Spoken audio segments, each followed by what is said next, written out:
My name is Brooke. I'm a biologist here at the Academy of Sciences. I take care of a lot of our freshwater collection, including the large 110,000-gallon Amazon tank that you see behind me.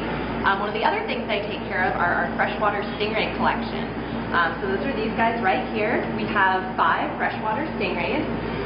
Something that a lot of people don't realize is that there are stingrays that live in freshwater. Kind of their marine counterparts get a lot more press. They're kind of your more stereotypical stingrays. These guys have a really neat story.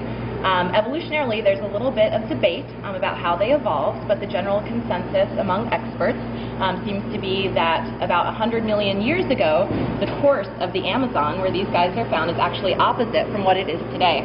So today, the Amazon River flows from the Pacific to the Atlantic. The opposite used to be true. It used to flow from the Atlantic to the Pacific. And what happened about 100 million years ago is that the Andes mountain range started to form. As that was happening, marine stingrays were starting to migrate up into the freshwaters, first the brackish water, then the freshwaters of the Amazon rivers, probably to find more food or to escape predators. And when those Andes formed, they basically cut off the mouth of the river at the Pacific side, trapping these rays in fresh water. So now the river was flowing the other way towards the Atlantic. Fish have to deal with being in fresh water very differently than they do from having to be in salt water. Those changes evolutionarily cut them off from their marine counterparts.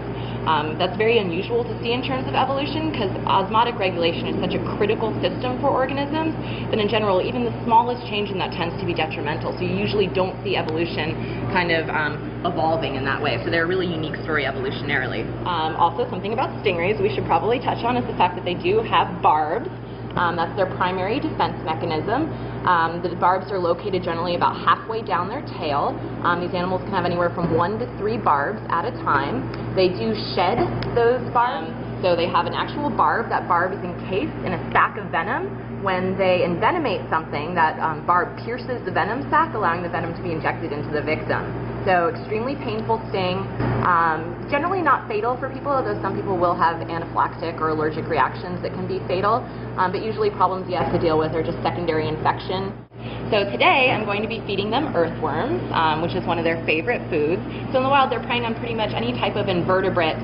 In general it's invertebrates. They're much more likely to come across invertebrates on the bottom than they are fish just kind of sitting down there waiting to get eaten. So we get our earthworms from a farm that specifically produces them for animal consumption. So they're raised in organic soil. Don't have to worry about pesticides with these guys. Here we go.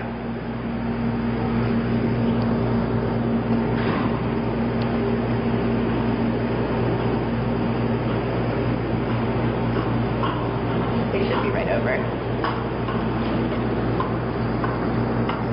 Gotta keep them in that lit area.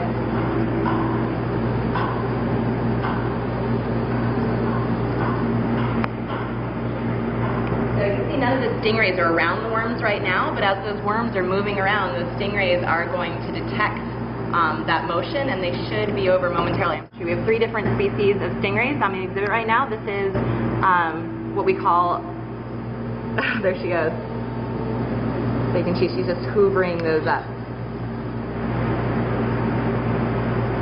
So this is what we call our Leopoldi ray. These stingrays generally don't have good common names, so we tend to refer to them by their species name. They're all in the same genus, which is Potamotrygon.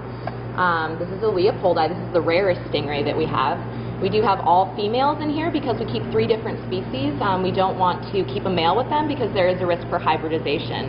In the wild, in terms of geography, these fish are kept discrete from each other. They generally don't coexist in the same range. But in an aquarium setting like this, if we were to keep a male with different species of female, there would be a chance that they would hybridize, and we don't want to do that. We want to keep our animals as pure genetically as possible. So here comes one of our Matoro rays. That's also kind of called an orange spot ray. That's probably one with the best common name. It's a good one. It's covered in orange spots. These earthworms will be gone in a matter of minutes. They're very voracious eaters. They spend a lot of time kind of combing the bottom looking for food.